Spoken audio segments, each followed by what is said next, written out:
365쪽을 기본서요. 365쪽이고요. 그 다음에 강의 노트는요. 17쪽이요. 제3자를 위한 계약을 한번 보셔요. 자, 한번 볼까요? 지금요. 제3자를 위한 계약은 뭐냐면 이런 것이죠.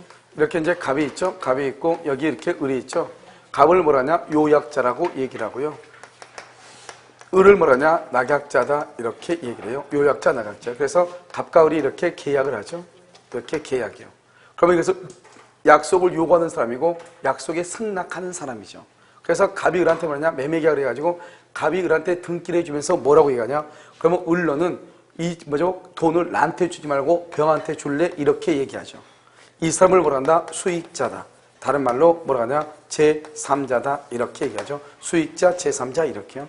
그래서 이번 여기 갑을 요약자라고 하고요. 을을 낙약자 이렇게 얘기를 하는 것이에요. 이해되시죠? 자, 그 다음에요. 이 갑하고 병하고요. 이것을 우리는 뭐라 하냐? 이것을 대가 관계다 이렇게 얘기하죠. 대가 관계요. 그래서 이 을은 왜 병한테 돈 1억을 주냐 이 말이죠. 그렇잖아요. 우리 왜 아무 상관없는 병한테 돈을 줘요? 이 을이라는 사람은 갑이라는 사람한테 뭘 받죠? 을은 갑한테 뭘 받아요? 여기서 등기를 받잖아요. 그 등기를 뭐라 하냐? 이것을 보상관계라고 얘기하는 거예요. 그래서 을이 보상을 받기 때문에 병한테 돈을 주는 거죠. 그러니까 을은 갑하고 관계에서 낙약자지만 을은 병한테 돈을 줘야 되잖아요. 그래서 이 을을 뭐라 하냐? 채무자다 이렇게 얘기를 하는 것이에요. 그래서 이것을 이제 그래서 여기 딱 보면 이 갑하고 을하고 있잖아요. 이 갑하고 을하고 관계를 뭐라고 하냐? 제3자를 위한 계약의 성립 요건이다 이렇게 얘기하죠. 성립 요건 이렇게요. 그 다음에 대가관계 흠결 있죠? 이 대가관계 흠결은 제3자를 위한 계약에 영향을 미칠 수 없다는 것이고 보상관계죠. 보상관계에 흠결이 있다. 흠결이라고 하는 것은 사기나 강박이 있다 이 말이죠. 그때는 영향을 미친다 이 말이죠. 영향을 미친다 이런 말이에요. 그리고 이때요. 제3자는 이때 병은 선악을 불문하고요. 불문하고 보호되지 않아요. 보호되지 않는다. 왜 그러냐? 만약에 을이 갑을 사기쳤다. 갑이 을이 사기쳐가지고 보상관계의 흠결을 이유로 사기를 이유로 취소하죠. 취소를 하게 되면 영향을 받는 말은 그래서 취소한다 이 말이죠. 취소라면 병은 아무리 선이고 악이고 떠나가지고 보호받지 못해. 그래서 우리가 통정 허위 표시에서요. 제3자 있죠. 선의의 제3자 할 때 제3자. 그 제3자의 수익자는 포함되지 않거든요. 그러니까 착오나 사기나 강박을 이유로 취소하죠. 그러면 선의의 제3자에게 대항하지 못한다. 선의의 제3자는 보호된다 이 말이죠. 그런데 여기서 누구는 보호가 안 된다? 병 있죠. 병은 보호가 되지 않아요. 자, 두 번째는요. 우리가 이제 뭘 가지고 설명을 하냐면 여기서 생명보험을 가지고 설명을 해요. 이 을을 우리 뭐냐? 삼성생명이라고 하고요. 갑을 뭐라고 하냐? 보험계약자고요. 병을 수익자라고 얘기하는 거예요. 갑을 남편이라고 하고 병을 아내라고 얘기하는 거예요. 알겠죠? 그러면 갑이라는 사람이 생명보험을 들고 나서요. 내가 사망하면은 보험금을 병한테 줘라 이 말이죠. 자기 와이프한테. 그래서 처가 이제 수익자로 이런 보험계약 보면 꼭 수익자 있어 없어? 있죠. 그래서 수익자로 지정이 되어 있거든요. 그런데요.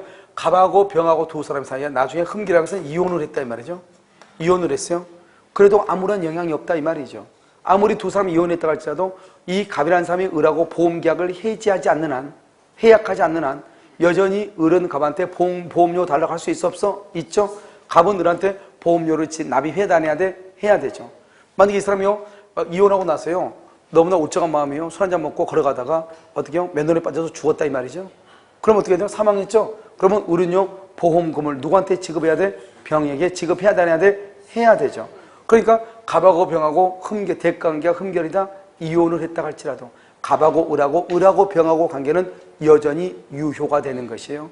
따라서 어떻게 하냐? 갑은 을한테 보험료를 지급할 의무가 있고요. 을은 갑한테 보험료 납입 청구할 수 있고요.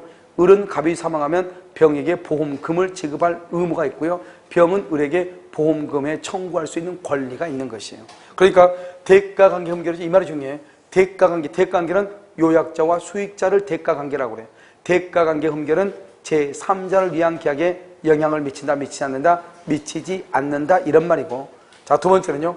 갑이라는 사람이 만약에 사기를 당했거나 갑이라는 사람이 착오를 했죠. 그러면 병이 무슨 있든 없든 간에 관계없이 갑은 무조건 을하고 계약을 취소할 수 있고 취소를 하게 되면 무효가 돼요. 무효가 되면 을은 병한테 보험금을 지급할 필요가 있다 없다? 없다 이 말이죠. 이 병이라서는 보호가 안 돼. 그래서 여러분요, 혹시 그럼 보험계약 들고 보험계약 해약 안 해봤어요? 보험계약 해약을 할 때 어때요? 수익자가 분명히 있어 없어? 있잖아요. 그럼 수익자한테 물어보고 해요? 물어보지 않고 해요? 묻지 않고 하죠. 그러니까 보험계약을 해약을 할 때는 갑이 그냥 을한테 가가지고 바로 해약하는 거지 수익자한테 물어볼 필요가 없는 거예요. 알겠죠? 그래서 여기서 보면 제3전량 계약의 성립요건인데 여기서 계약의 당사자는 누구냐? 갑과 을이죠. 이 계약의 당사자가 뭘 할 수 있냐? 무효하고 그 다음에 취소하고 그 다음에 해제를 할 수 있다 이런 말이죠. 무효와 취소로 인한 뭐가 있냐? 여기 부당이득 반환하고 해제로 인한 원상 회복 의무 이런 것이 있다 이 말이죠. 그래서 부당이득 반환하고 원상 회복 의무 이렇게요. 이것을 우리 뭐냐? 제3전량 계약이다 이렇게 하고, 이렇게 무효나 취소나 해지를 할 때는 수익자의 동의를 받을 필요가 없는 거예요. 왜냐? 수익자는 계약의 당사자는 아니다? 아니죠. 그러니까 이 사람들은 무효 취소 해지를 할 수 없어요. 그러니까 무효 취소 해지로 인한 부당이득 반환 청구도 할 수도 없는 거예요. 그러니까 우리가 만약에요, 갑하고 을하고 병하고 있을 때요, 어떻게 하는지 매매계약을 한번 볼까요? 갑이 을하고 매매계약을 하면서 갑이 뭐라고 하냐? 내가 너한테 등기를 해줄 테니까 너는 병한테 잔금을 줘라 이렇게 있거든요. 그래서 을이 병한테 잔금을 줬어요. 그리고 난 상태에서 계약이 해제가 된 거예요. 해제가 되면 다 원상으로 회복을 해야 돼. 다시 다 돌려줘야 된다 이런 말이죠. 알겠죠? 그런데요, 을은요 갑한테 등기를 돌려줬단 말이죠. 넘겨줬어. 그러면 을은 병한테 잔금을 줬잖아요. 그 잔금을 누구한테 받아오느냐면 누구한테? 갑한테 받아와야 되느냐? 병한테 받아와야 되느냐 이 말이죠. 누구한테 잔금을 달라고 해야 돼? 누구한테? 갑한테 달라고 한다 이 말이죠. 왜냐하면 계약의 당사자가 갑과 을이죠. 갑과 을이 무효 취소 해제를 하죠. 무효 취소로 인한 부당이득 반환하고 해제로 인한 원상 회복도 갑하고 을만 한다 이 말이죠. 제3자는 할 수가 없다 이런 말이죠. 제3자는 계약의 당사자가 아니다 이런 말이에요. 그래서 봐봐, 이 을이라는 사람이 갑하고 계약을 하고 갑하고 갑으로부터 등기를 넘겨받으면서 을이 병한테 잔금을 줬죠. 그럼 을이 병한테 잔금을 줄 때는 그럼 어떻게 돼요? 그냥 잔금을 주는 게 아니잖아요. 을이 병한테. 무슨 말 알겠죠? 누구한테 준다는 생각으로? 갑에게 준다는 생각으로 병한테 준 거지, 병한테 준다고 병한테 준 게 아니잖아요. 그러니까 결국 누구한테 준 것이냐? 갑에게 준 것이지 병한테 준 게 아니라고요. 그러니까 병한테 잔금을 줬다고 해서 을이 병한테 반환을 청구하면 안 된다고. 누구한테 청구해야 돼? 갑에게 청구해야 된다 이런 말이죠. 이해되시죠? 이걸 우리는 제3자를 위한 계약이다 이렇게 표현을 하는 거예요. 자, 그 다음에 두 번째는요. 두 번째는 이제 뭐냐면 이렇게 제3자라는 계약이 됐죠. 이 수익자요. 수익자는 반드시 현존할 필요가 없어요. 현존할 필요가 없다고 하는 것은 누구도 되냐? 태아. 그럼 태아 있죠. 태아도 가능하다 이 말이죠. 태아. 그러니까 그럼 뱃속에 있는 태아를 위해서 우리 보험 들을 수 있어 없어? 있죠. 태아는 사람이다 아니다? 아니죠. 아니어도 된다 이런 말이죠. 알겠죠? 자, 그 다음에 여기요. 여기서 이제 보면 우리는 수익의 의사를 표시하죠. 수익의 의사를 표시해요. 수익의 의사 표시. 그러면 수익의 의사를 표시하면 제3자의 권리가 뭘한다? 발생하죠. 그래서 제3자의 권리 발생 요건이다 이 말이죠. 그래서 제3자의 권리가 발생하는 거예요. 수익의 의사를 표시하게 되면요. 그러면 제3자의 권리가 발생하니까 어떻게 한다? 이 병은 직접 누구에게요? 병은 직접 누구에게? 갑에게. 그래서 을에게 청구하는 거예요. 직접 을에게 청구를 해. 직접. 그런데 만약에 을이요 이행을 하지 않죠? 그럼 우린 것을 채무불이행이라고 얘기해요. 채무불이행이 있으면 그러면 어떻게 돼요? 계약을 해제하고 그 다음에 손해배상을 청구하잖아요. 그런데 계약의 해제는 오로지 누구만 하냐? 해제는 계약의 당사자만 한다. 계약의 당사자가 누구다? 갑과 을이다. 그래서 여기서 갑이라는 사람이 계약을 해지하고 손해배상은 병이 손해배상을 청구할 수 있다 이런 말이죠. 그 다음에 수익의 의사를 표시하죠. 이 수익의 의사 표시는 뭐냐? 이것을 형성권이라고 하고요. 형성권을 뭐라고 하냐? 일방적 의사 표시라고 얘기하고, 일방적 의사 표시는 뭐죠? 일방적이란 말은 상대방의 뭐가 필요가 없다? 동의가 필요 없지만 뭐는 해야 돼? 의사를 표시해야 권리가 뭐한다? 발생하죠. 따라서 여기서요, 을이 병에게 채권을 해. 수익할래 말래 채권을 해서 병한테, 야, 갑이 너한테 돈 1억 주라고 하는데 너 그거 받을 거니 말 거니 물어봤단 말이죠. 그랬더니 병이라는 사람이 아무런 말이 없어요. 그럼 이걸 뭐다? 수익이다, 수익 거절이다?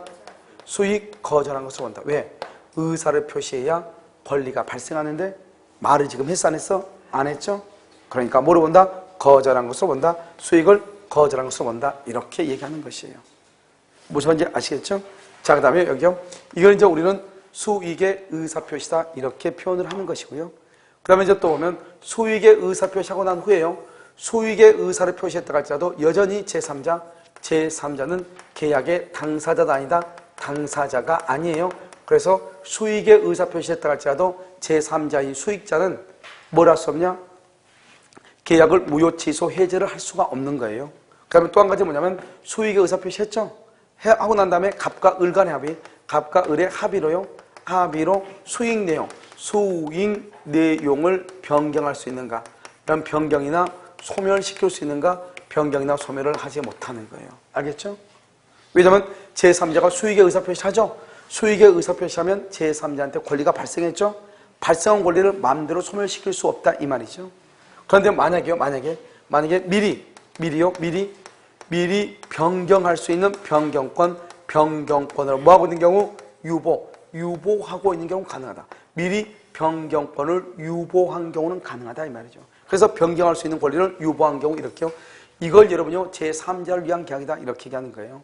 그래서 제3자를 위한 계약은 갑과 을 간의 관계를 보상관계라고 하고 보상관계 흠결은 제3자를 위한 계약에 영향을 미치고 그 다음에 갑하고 병, 요약자와 수익자 간의 관계를 대가관계라고 하고 대가관계 흠결은 제3자를 위한 계약에 영향을 미치지 않는다 이 말이죠. 그러니까 갑하고 병이 이혼했다 할지라도 생명보험계약을 해야 하지 않는 한 여전히 갑은 을한테 보험료를 지급할 의무가 있고 을은 갑에게 보험료를 청구할 권리가 있고 갑이 상하면 생명보험금을 을은 병한테 지급할 의무가 있고 병은 을한테 청구할 뭐가 있다? 권리가 있다 이 말이죠.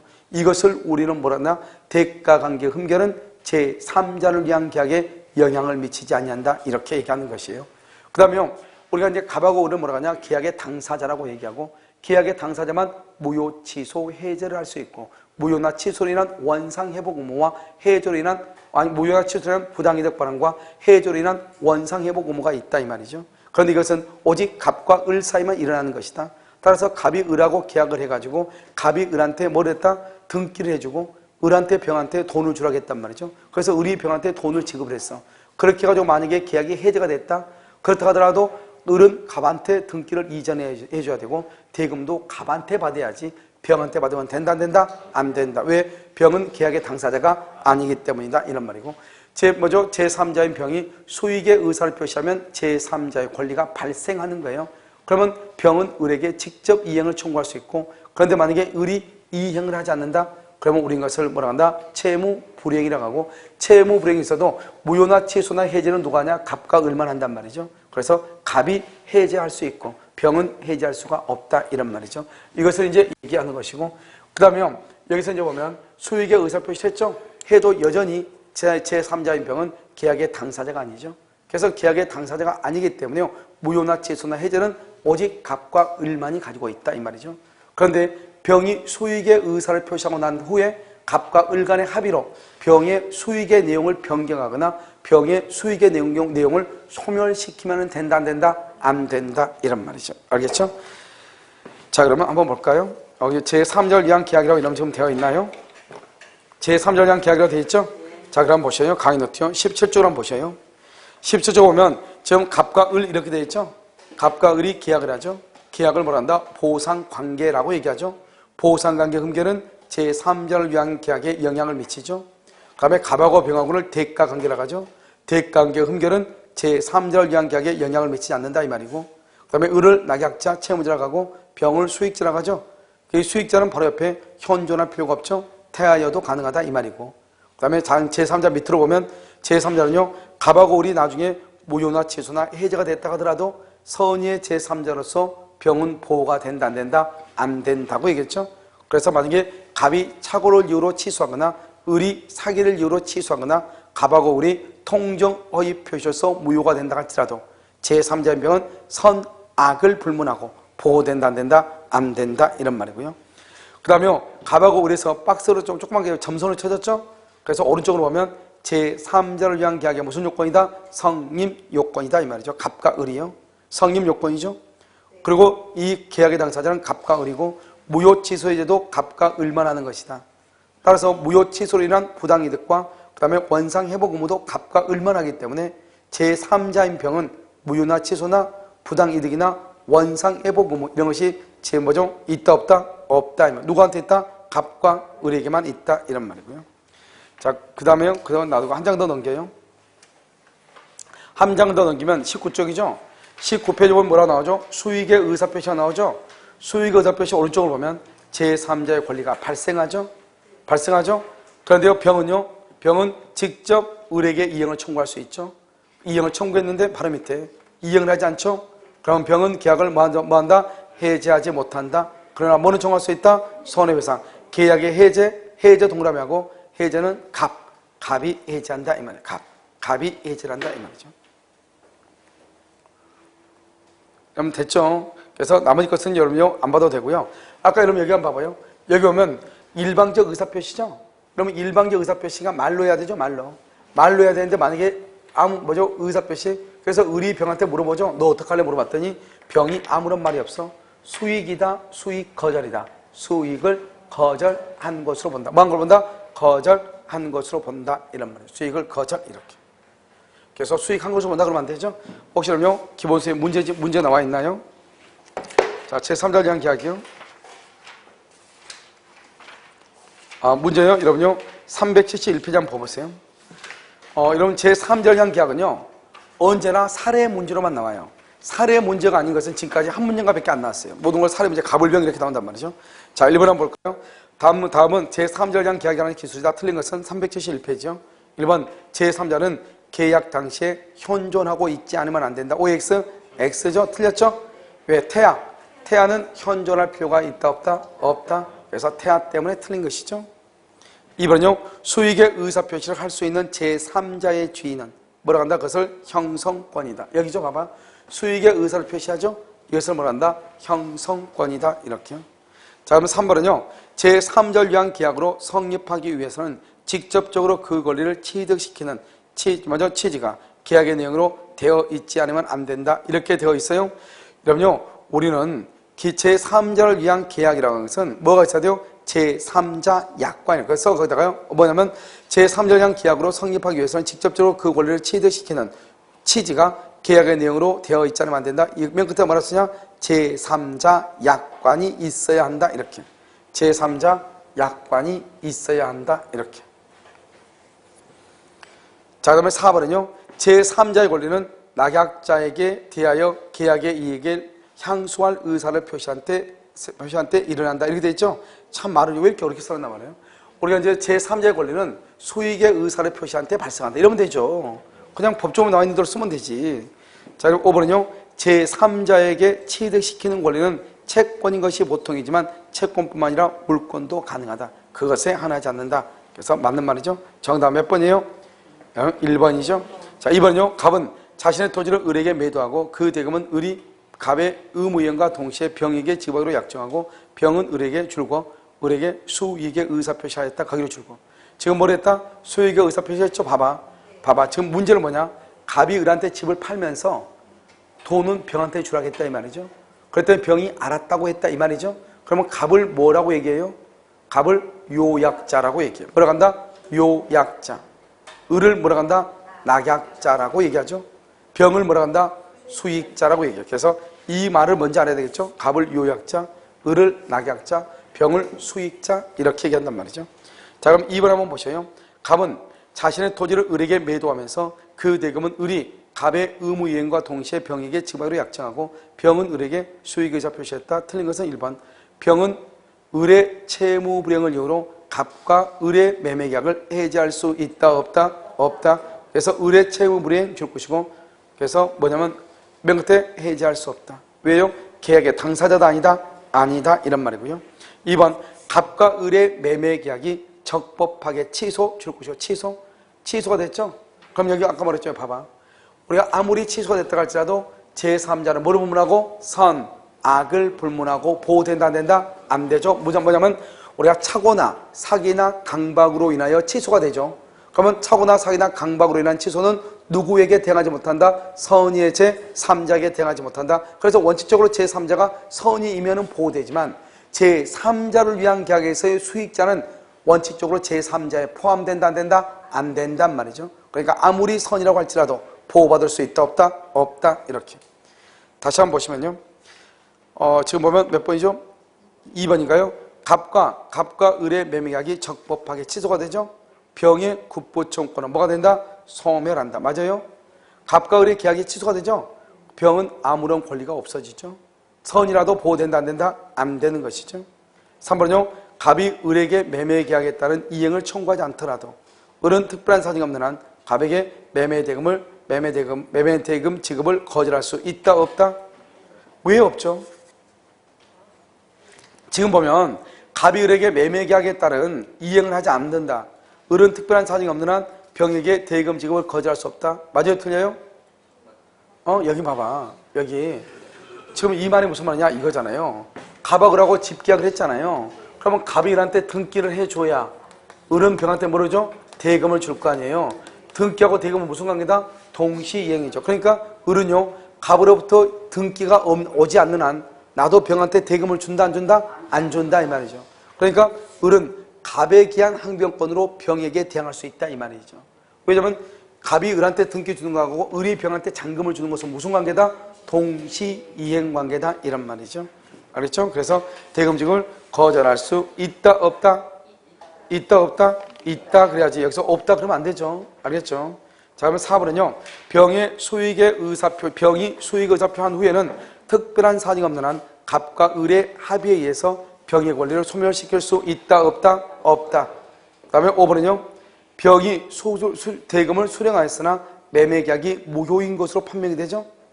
그럼 어떻게 매매계약 무효란 말은 갑과 을이 무효다 이 말이죠. 특별한 사정이 없는 한 을은 병에게 대금 반환을 청구할 수 있다 없다? 없죠. 대금 반환을 청구하려면 누구한테 해야 돼요? 누구한테? 갑에게 대금 반환을 청구해야지. 누구한테 청구하면 안 된다? 병에게 청구하면 된다 안 된다? 안 된다 이 말이죠. 알겠죠? 그것을 얘기하는 것이에요. 그래서 여러분 정답 몇 번이 틀려요? 3번이 틀린 것이죠. 알겠죠? 자, 그 다음에 계약의 해지라고 나왔죠? 해지와 해지인데 봐봐. 우리가 이제 여기까지가 이제 뭐냐면 좀 이게 우리가 이제 원시적 불능하고 후발적 불능하고요. 그 다음에 제3자를 위한 계약 이것은 사실 어디에도 속하지 않는 원시적도 아니고 후발적도 아니고요. 그런데 지금 우리가 보는 것은 뭐냐면 지금부터 이제 뭐를 보냐?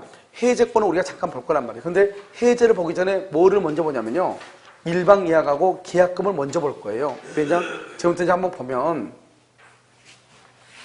그럼 여기 한번 봐봐. 여기 이렇게 갑이라는 사람이 있죠? 갑하고 이렇게 을하고요. 여기 2월 1일이죠? 2월 1일 일방 예약을 해요. 일방 예약 이렇게. 일방 예약. 예약을 하죠? 예약 이런 거 혹시 정식도 만약에 예를 들어서 우리가요. 강의가 2시에 끝나니까요. 우리가 2시 5분에 올 테니까 우리 뭐뭐뭐뭐 주문해 주세요. 이렇게 할 수 있어 없어? 있잖아요. 전번 주인가? 제가요. 우리 닭도리탕 먹자 이렇게 얘기했었는데 미리서 와서 전화하면 된다. 전화하면 되죠. 그걸 우리 뭐라고 그래요? 예약이라고 하죠. 여러분 예약은 뭐예요? 예약은 언제나 채권 계약이에요. 계약. 언제나 계약이에요. 언제나 예약은 계약이에요. 왜요? 우리가요 닭도리탕 먹으러 오겠다. 한 마리냐 두 마리냐 다 그걸 어떻게 해야 돼? 합의가 있어야 돼 없어야 돼? 있어야 되고 몇 시에 오겠다. 합의가 있어야 되잖아요. 그것을 우리가 뭐라냐? 계약이라고 얘기하죠. 뭐가 있어야 되니까? 합의가 있어야 되니까요. 그 다음에 여기서요 2월 1일 예약을 했단 말이죠. 그럼 여기요 3월 1일이요. 3월 1일 그 다음에 여기요 4월 1일 그 다음에 여기 5월 1일 이렇게 있는데요. 여러분 3월 1일을 뭐라냐? 이것을 중도금 아니요 뭐죠? 본계약이죠. 본계약을 체결하는 거예요. 그러고 나서 여기서 뭐란다? 중도금을 이렇게 주죠. 그 다음에 여기서 잔금을 이렇게 주죠. 이 본계약을 뭐라 한다? 이것을 주된 계약이다 이렇게 얘기하고요. 본계약을 체결하면서 뭐를 주죠? 우리 보통요 계약금을 주죠. 이 계약금을 뭐라냐? 종된 계약이다 이렇게 얘기하거든요. 그러고 난 다음에 중도금을 하죠. 중도금 지급하면 어떻게 돼요? 중도금 지급일 다음 날부터 이것을 우리는 이행 단계라고 얘기하고요. 만약에 이행을 하지 않죠? 그러면 뭐라고 한다? 이것을 채무 불이행이다 이렇게 얘기를 하죠. 채무 불이행이요. 채무 불이행 이렇게. 그래서 갑과 을이요 2월 1일 예약을 했잖아요. 예약을 계약이라고 하죠. 그럼 여러분 예약이 있다고 해서 언제나 계약이 체결된 것은 아니죠. 만약에 우리가요 이 일방 예약이란 말이 계약이란 말이지 계약. 이 본계약이 체결됐다는 걸 얘기하지 않는다고. 그러면 일방 예약을 하죠. 그럼 여기서 뭐가 나오냐? 여기서 예약 완결권이라고 하는 것이 나와. 그러면 예약 완결권은 뭐예요? 예약을 완결시킨다, 본계약을 체결한다 이 말이죠. 그러면 예약 완결권이라는 것은 뭐냐? 이것은 형성권이에요. 형성권을 뭐라고 한다? 그것을 일방적 의사표시다. 그럼 일방적 의사표시라고 하는 것을 뭐라고 얘기한다? 그것을 일방적이니까 하나죠. 단독행위다. 이렇게 얘기한다. 단독행위다. 이렇게요. 그러니까 우리가 이제 봤을 때 여기서 이제 일방 이야기라는 것하고 이제 구별하면 어떻게 되냐? 이렇게 되는 것이에요. 그럼 여기서 보면 편무 이야기라 편무 예약이라고 하는 것이 있고 여기요 쌍무 예약이라고 하는 것이 있거든요. 이 예약은 뭐냐면 이런 것이요. 가박을 하고 여기서요 예약을 했어요. 예약을 하면서 뭐라고 하냐? 만약에 을이 본계약을 체결하자고 청약을 하면 본계약을 체결하고 청약하면 갑이 의무를 지는 걸 편무라고 얘기해요. 쌍무는요, 쌍무는 쌍방이 의무를 부담해. 무슨 말이냐? 예를 들어서 갑하고 을하고 이렇게 계약을 하면서요, 2월 1일 예약을 하면서 뭐라 하냐? 만약에 갑이든 을이든 어느 누구든지 본 계약을 체결하자고 얘기를 하면은 상대방은 무조건 승낙을 해야 된다. 이걸 쌍무라고 그래요. 한 사람만 승낙하냐? 두 사람이 다 승낙하냐? 그럼 한 사람이 승낙하면 편무 예약, 두 사람이 다 승낙하면 쌍무란 말이에요. 그런데 만약에 을이 갑한테요, 예약 완결권을 가지고 있단 말이죠. 을이 갑한테 오늘 본 계약 체결하자. 이렇게 얘기했단 말이죠. 청약을 하면 어떻게 돼요? 갑이라는 사람이 승낙을 해야 되는데 갑이 승낙을 하지 않을 경우가 있단 말이죠. 이런 경우에 어떻게 되겠지? 이게 문제가 돼요. 그럴 때는 법원에 소송을 제기해야 돼요. 그런데 여기서 일방 예약하고 쌍방 예약이라는 것은 뭐냐? 그러면 일방 예약하고요. 그다음에 이게 뭐가 있죠? 쌍방 예약이 있죠? 쌍방 예약. 이 말이 무슨 말이냐? 이것은요. 일단 예약을 하게 되면 이렇게 예약 완결권이라고 하는 형성권이 나오는 거예요. 형성권은요. 상대방의 동의를 받는다, 받지 않는다, 받지 않는다. 이런 봐. 여러분들이 만약에 음식점에 예약을 했죠? 그럼 우리가 지금 3명 간단 말이죠. 가는데 아까 예약 다 해놨으니까요. 12시까지 가겠습니다. 지금 12시에요? 갔단 말이죠. 가가지고 우리가 음식점 주인한테 뭐라고 물어봐요? 혹시 우리가 아까 주문한 사람인데 음식이 나올 수도 있을까요? 나오지 않을까요? 이렇게 물어봐요? 그렇지 않죠? 앉자마자 뭐라고 그래? 아까 우리 주문한 거 달라고 그러죠? 그걸 우리는 뭐냐? 일방적으로 하는 거예요. 그것을. 상대방의 동의 필요 없는 거예요. 달라고 했더니 깜빡 잊고 준비 안 했네? 그러면 그걸 채무불이행이라고 하는 거예요. 왜요? 본 계약이 이미 체결됐잖아요. 계약이 체결됐는데 계약을 이행을 했어 안 했어? 안 했죠. 그래서 그것을 채무불이행이라고 얘기하는 것이에요. 그러니까 여러분이 예약은 채권이란 말이죠. 그건 계약이란 말이죠. 그런데 그 자체가 계약이 아니고 이 예약으로부터 예약 완결권, 즉 본 계약을 체결할 수 있는 권리가 생기는 거죠. 그 권리를 뭐라고 얘기한다? 예약 완결권이라고 하고 예약을 완결시킨다 이 말이죠. 그럼 예약을 완결시킨다는 것은 본 계약을 체결하겠다 이런 말이잖아요. 그래서 완결권 행사하는데 어떻게 행사하냐? 일방적으로 행사하는 것이에요. 상대방의 동의를 받지 않는 것이에요. 그래서 음식점 들어가자마자 문 열고 들어가자마자 우리 아까 예약했는데 어디에요? 이렇게 얘기하죠. 그러면 안으로 모시죠. 앉자마자 음식 지금 줄까요? 지금 주세요. 그럼 지금 달라 이 말이죠. 그걸 바로 뭐냐? 예약 완결권을 했다? 행사했다. 그래서 한 사람이 예약 완결권을 행사하면 상대방의 동의가 필요 없이 무조건 상대방의 동의가 필요 없이 무조건 본 계약이 체결되는 것을 일방 예약이라고 하고, 갑이 예약 완결권 행사하든 을이 예약 완결권 행사하든 무조건 본 계약이 성립한다. 그것을 우리는 쌍방 예약이라고 얘기하는 거예요. 그러니까 예약은 편무 예약, 쌍무 예약. 그러니까 편무하고 쌍무하고 일방하고 쌍무하고 다른 차이점은 뭐냐? 저기는 편무고 쌍무죠. 의무만 부담하는 거예요. 그러니까 만약에 내가요 오늘 본 계약 체결합시다 이렇게 얘기하죠. 그러면 이 사람은 의무가 있으니까 본 계약을 체결해도 되고 안 해도 되고, 안 하면 어떻게 돼? 나는 다시 법원에 가야 돼요. 그런데 일방 예약은요 법원에 갈 필요가 있다 없다? 없죠. 왜요? 상대방의 동의를 받아 안 받아? 받지 않고 무조건 하는 게, 이런 음식점 생각하면 일방 예약이라니까. 그 다음에 이 일방 예약은 형성권이죠. 형성권이니까 뭐를 할 수 있냐? 먼저 상속할 수 있고 양도할 수 있고 채권자 대위권의 객체가 되기도 한다 이런 말. 이건 뭐 아무것도 아니니까요. 이것을 이제 우리가 뭐냐? 예약이다 이렇게 하고, 만약에 예약이라는 것이 가등기가 되어 있는 경우가 있어요. 가등기. 이런 우리 가등기 배웠어요? 안 배웠어요? 가등기 배웠죠? 그래서 가등기라는 것은 뭐예요? 여기 1번이요? 1번 이렇게 갑이 있죠? 여기 2번이요? 여기 의뢰한 사람이 가등기를 이렇게 했죠. 가등기. 여기 3번이요? 이렇게 병이 이렇게 했죠? 그러든지 말든지 이 의뢰인 가등기죠? 가등기에서 나중에 무슨 등기를 해야 돼? 본등기를 해야죠? 본등기를 할 때는 어디서 한다? 갑에서 이렇게 본등기를 한다 이 말이죠. 그래서 가등기 의무자한테 본등기를 청구한다. 그래서 의뢰한 사람이 여기서 본등기를 할 때 이때의 본등기는 병한테 청구하는 것이 아니고 누구한테 청구한다? 갑한테 해달라고 한다 이 말이죠. 알겠죠? 그래서 이것을 얘기하고, 그럼 이제 본계약 체결되죠? 그럼 계약금이죠. 여러분 이제 가장 실수하는 게 뭐냐면 계약금이에요. 그러니까 실무에서도 가장 많이 실수한 거죠.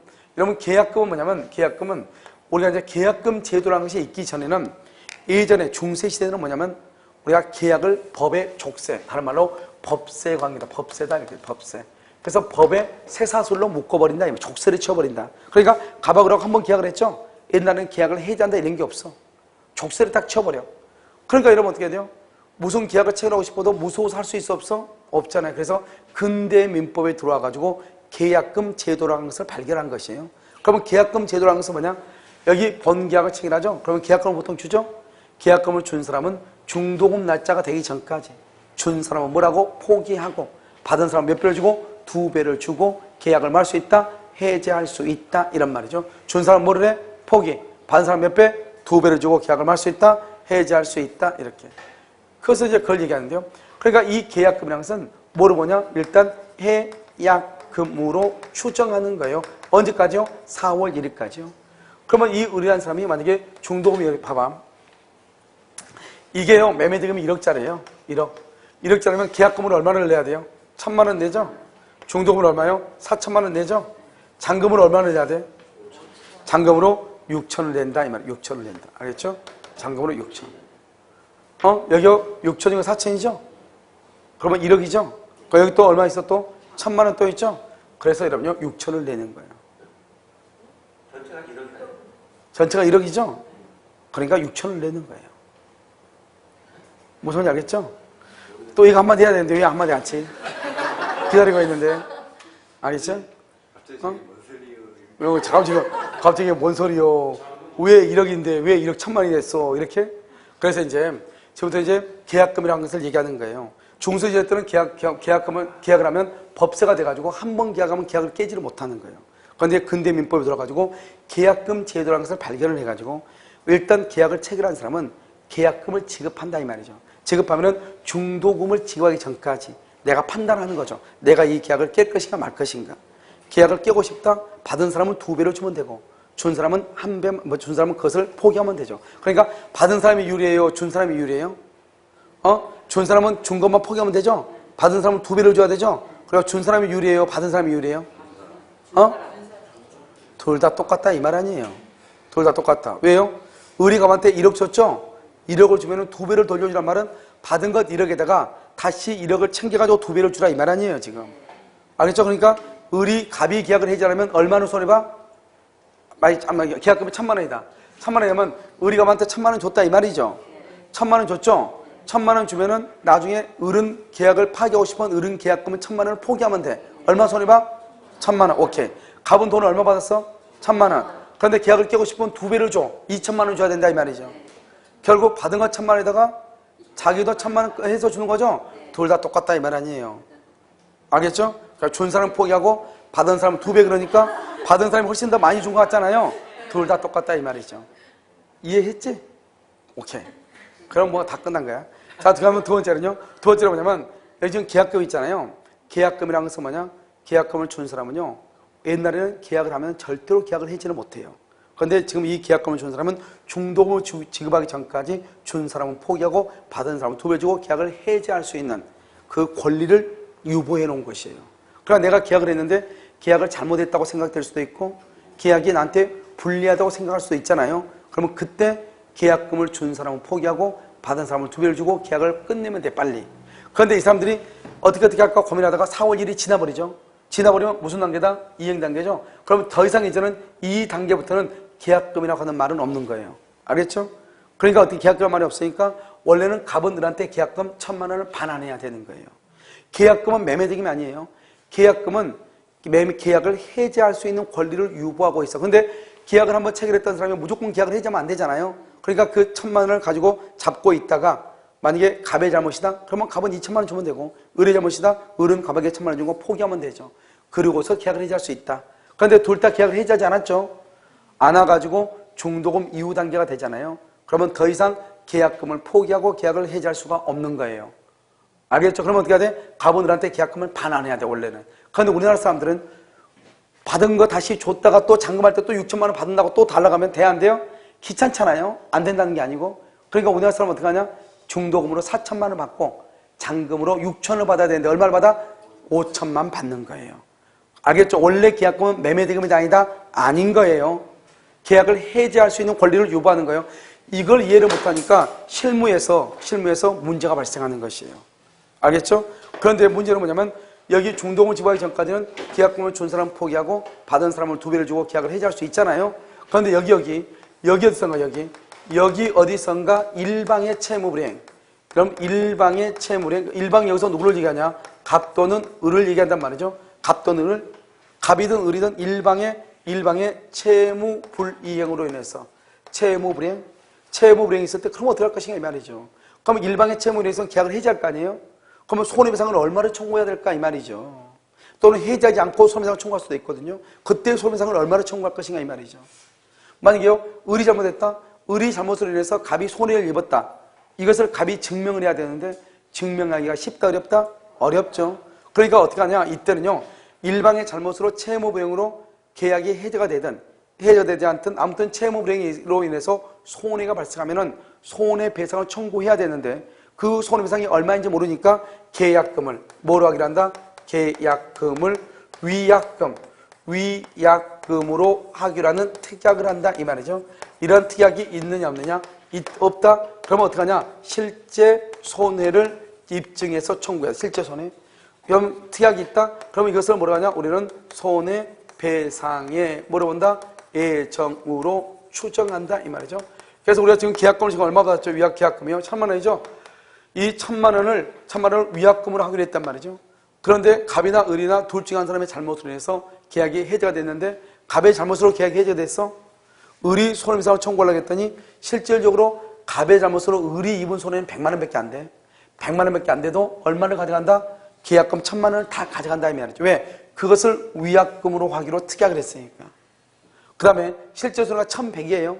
1,100인데 계약금 얼마죠? 1,000만 원이죠? 100만 원을 더 달라갈 수 있다 없다? 없다. 그것을 손해배상액을 미리서 예정해놨다 이 말이죠. 손해배상의 예정이다 이렇게.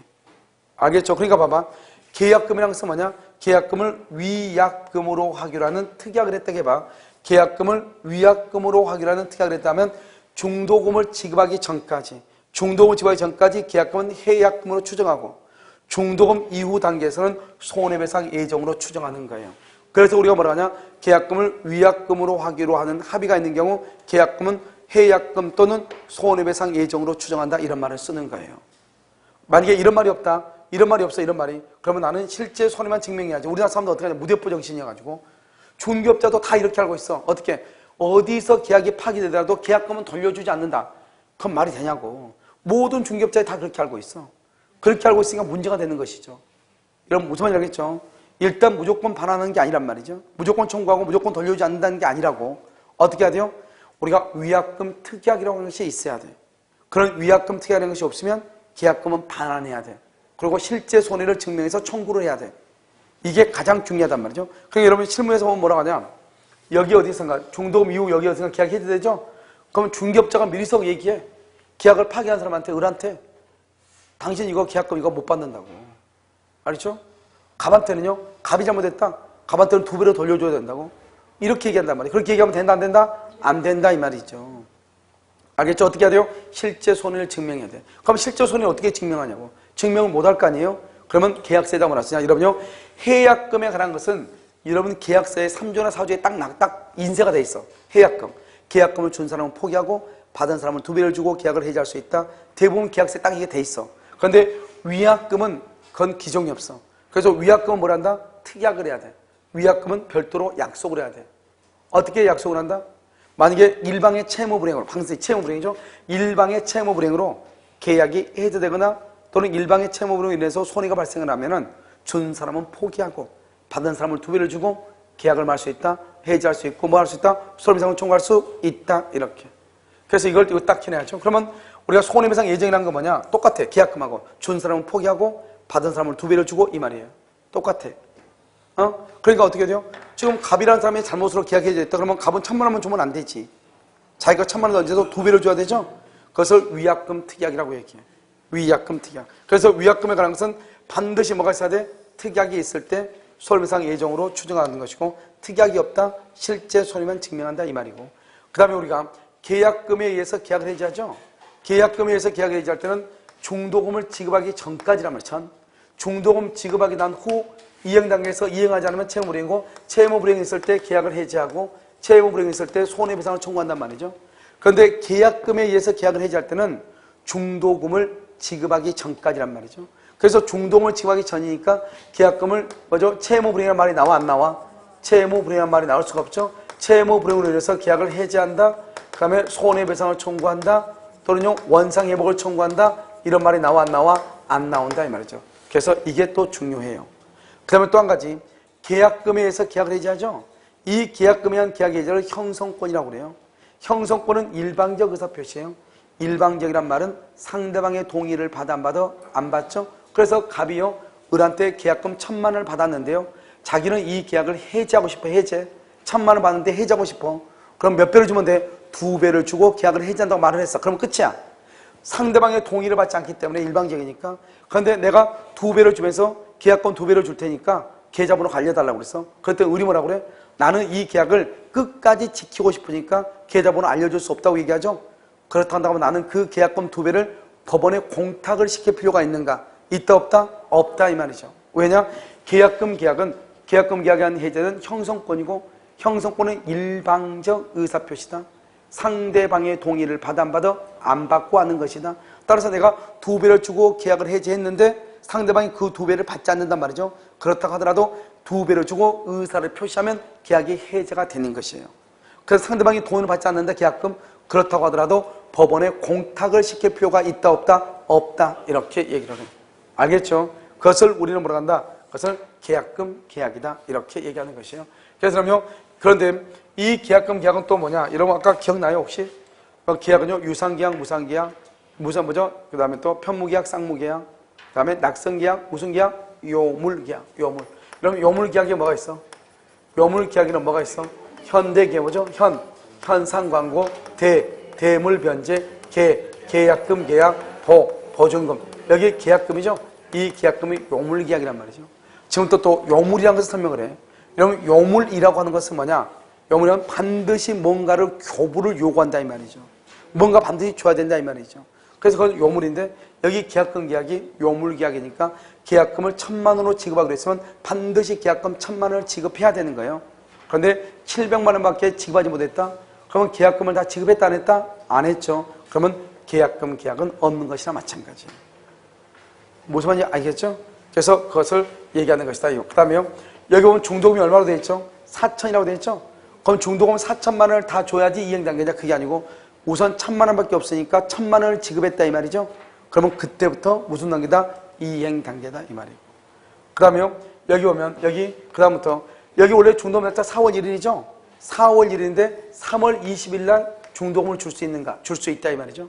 내가요 갑하고 계약을 해서 내가 뭐처럼요 이거 뭐죠? 물건을 싸게 샀단 말이죠. 싸게 샀는데 갑이요 맨 처음에는 돈이 없으니까 궁하니까 싸게 팔았는데 지금은 이제 어느 정도 해결이 되다 보니까 돈이 너무 아깝잖아요. 싸게 팔아가지고. 그런데 다른 사람이요 자기가 자꾸 사겠다는 거예요. 그것을요. 그러니까 이 사람은 어떻게 해야 돼요? 빨리 그러면 어떻게 해야 돼? 계약금의 2배를 주고 계약을 뭘 해야 돼? 해제를 해야 될 거 아니에요. 그러니까 갑이라고 하는 사람이 여기저기 다니면서 계약금 빌리러 다닌 거예요. 2배를 모아가지고 빨리 해제하려고. 그러면 우리 입장에서는 답답하죠. 우리는요 중도금 날짜가 4월 1일인데 4월 1일까지 기다릴 수가 있어요? 없어요? 없죠? 그럼 어떡하냐? 이 을은 3월 20일 날 중도금을 미리 지급해버리면 돼. 중도금 미리 지급해버리죠? 그럼 반드시 4월 1일 날 중도금을 지급해야 된다. 이런 두 당사자 간에 특약이 없는 한, 반드시 그때 아니면 안 된다. 이런 말이 없는 한 중도금이 되기 전이라도 중도금을 뭐 할 수 있다? 지급할 수 있다 이 말이죠. 그래서 원래는 4월 1일인데 언제 지급해? 3월 20일 날 중도금을 지급한다 이 말이죠. 그러면 그때부터 무슨 단계다? 이행 단계다. 더 이상 계약금을 포기하고 계약을 해지할 수 있다 없다? 없다 이런 말이죠. 알겠죠? 그래서 여기까지 우리는 뭐라냐? 계약금 계약금 계약이 생각보다 상당히 까다롭죠. 자, 다시 한번 정리하면요. 우리가 이제 우리가 보면 여기 일방 예약이라고 있잖아요. 일방 예약이 있고 그 다음에 계약금 계약이 있고 그 다음에 이제 여기 봐봐. 여기서 채무 불이행에서 해지란 말이 이제 여기서 나오는 거예요. 그 다음에 여기 지금 잔금 있죠? 잔금하고 등기는 무슨 관계다? 동시행이죠. 그러니까 원래는 어떻게 되냐? 동시행 한별권이 우리 책에는 동시행 한별권이 제일 먼저 나와 있고 계약의 해제권이 두 번째고 그다음에 여기 일방 예약하고 계약금 계약이 세 번째란 말이죠. 그런데 실질적으로는 어떻게 실질적으로 뭐가 제일 먼저야? 예약이고 그다음에 계약금 계약이고 여기 채무 불이행이라는 말이 나와가지고 계약이 해지고 그 다음에 동시행함별권이잖아요. 알겠죠? 그러니까 우리가요 책에 나와 있는 순서대로 공부를 할 수 없다. 이걸 내가 얘기하는 거예요. 공부는 어떻게 하냐? 법의 흐름에 따라서 공부하는 것이다. 먼저 뭐라고? 예약을 하고 예약 완결권 행사하면 뭐가 되고? 본 계약을 체결하고 그래서 본 계약을 체결했다가 중간에 채무 불이행이 있을 수 있죠. 그러면 계약을 해지할 수도 있고 그렇지 않고 채무 불이행 없이 잔금까지 간다. 그러면 잔금하고 등기는 무슨 관계고? 동시 이행 관계고. 알겠죠? 그래서 이것을 이제 우리가 흐름을 떼서 보는데 먼저 일방 예약은 한 사람이 예약 완결권을 가지고 있다 이렇게 얘기했죠. 예약을 완결한다는 것은 본 계약을 체결한다 이런 말이고요. 그래서 여기에서 일방 예약은 언제나 뭐다? 채권 계약이다 이런 말이고 그 다음에 갑과 을이 이렇게 해가지고 본계약을 체결하죠. 그러면 여기서 계약금을 주죠. 여기서 계약금 그 다음에 어떻게 하냐? 4월 1일이 중도금이죠. 중도금 이후 단계를 이행 단계, 중도금 이전 단계를 이행 단계가 아니죠. 따라서 채무 불이행이라는 말이 나와 안 나와? 안 나오고 해지할 수가 없고 손해배상을 청구할 수 없고 원상회복이라는 말을 청구할 수가 없는 거예요. 중도금 이후 단계에서 이행을 해야 되는데 이행을 하지 않는 것을 채무 불이행. 채무 불이행했을 때 계약 해지, 원상회복, 손해배상의 말이 거기서 나오는 거예요. 그런데 중도금 이전 단계에서는 계약금에 의한 해제죠. 그래서 계약금은 원칙적으로 원칙적으로 채무 불이행이 아니란 말이죠. 알겠죠? 그래서 채무 불이행, 계약 해제, 손해배상, 원상회복이 없다 이런 말이죠. 그 다음에 계약금은 요물 계약이기 때문에요. 반드시 계약금이 1,000만 원이면 1,000만 원을 다 줬을 때 계약금 계약이고 1,000만 원을 주지 않고 500 주고 아직 500 안 줬죠? 그럼 아직 계약금 계약이 있는 것이다 없는 것이다? 없는 것이다 이런 말이죠. 알겠죠? 이것을 얘기하고 그 다음에 중도금 이후 단계 어느 단계에서 일방의 채무 불이행이 있을 수 있잖아요. 그래서 채무 불이행으로 인해서 있다. 그럴 때 그 계약금을 뭐로 볼 수 있다? 위약금으로 특약을 했느냐 안 했느냐? 위약금으로 특약을 했다. 그러면 어떻게 한다? 손해배상 예정을 하고 특약을 안 했다? 그러면 실제 손해를 증명해서 청구한다 이 말이죠. 알겠죠? 그래서 우리가요 계약금을 위약금으로 확인하는 특약이 있으면 중도금을 지불하기 전까지는 뭐로 본다? 이건 해약금으로 추정하고 중도금 이후 단계에서 뭐로 본다? 손해배상 예정으로 뭘 한다? 추정한다 이런 말이죠. 이것을 우리는 뭐란다? 계약금에 관한 것이다 이렇게 얘기를 해요. 알겠죠? 여기를 먼저 하고 나서 그 다음에 뭐라냐? 우리가 이제 동시행 항변권하고 그 다음에 뭘 본다? 위험 뭐죠? 해적권의 양식을 보는 것이에요. 그래서 여러분요 강의 노트 잠깐 어디를 보시냐면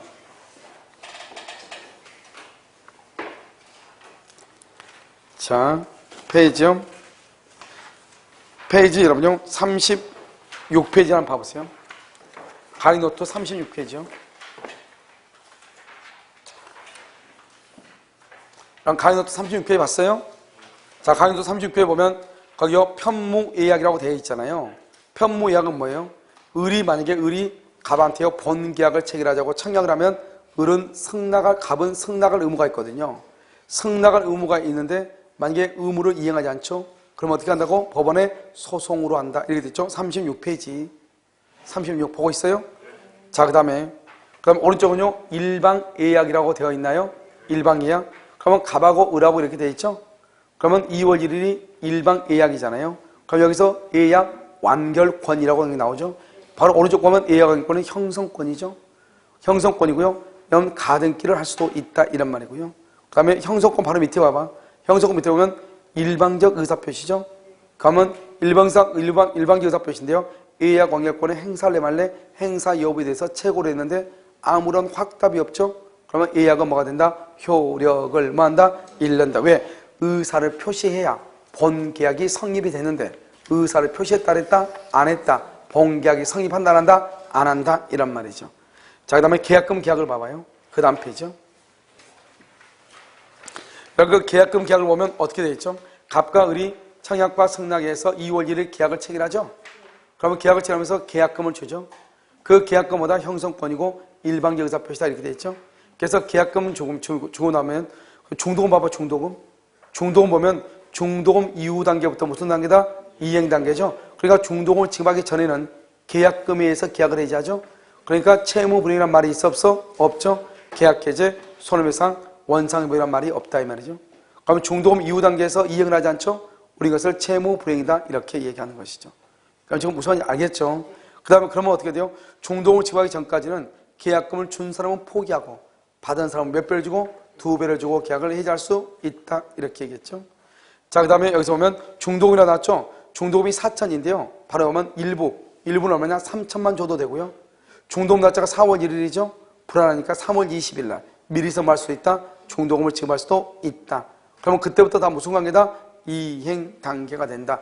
계약금을 가지고 계약을 해제할 수가 있다, 없다? 없다. 이렇게 얘기하죠. 없다. 이렇게. 알겠죠? 그럼 그 다음 페이지 한번 봐봐. 38쪽을 보면요. 낙성 계약이라고 되어 있나요? 낙성 계약. 그 다음에 옆에 보면 요물이 어디 있죠? 요물. 요물 동그라미. 현대계보죠. 요물 계약은 현대계보. 이렇게. 현상광고, 대물변제, 계약금 계약, 보증금 계약이죠. 그 다음에 이런 위약금 특약이라고 되어 있나요? 위약금 특약으로 되어 있어요. 위약금 특약을 하면은 위약벌 또는 손해배상 예정으로 추정하는데요. 손해배상 예정을 쭉 따라가 실제 손해가 1200이다. 그러면 나머지 200만 원 더 청구하지 못하고 실제 손해가 200이다. 800만 원을 반환할 필요가 없다 이 말이죠. 왜요? 계약금이 얼마죠? 1000만 원이잖아요. 이걸 얘기하죠. 알겠죠? 그것을 말한다. 손해배상의 예정이다. 이렇게 얘기하는 것이죠. 알겠죠? 그래서 여기요. 우리가 계약금 계약 이렇게 했는데요. 좀 있으면 여러분요. 잠깐 여러분 식사하고요. 김밥 식사하고 채권법에 관한 문제를 한번 풀어볼 거예요. 무슨 말이겠죠? 그래서 채권법의 문제를 풀어오면 무슨 말인지 금방 알 수 있어요. 아시겠죠? 잠깐 쉬도록 그렇게 하겠습니다.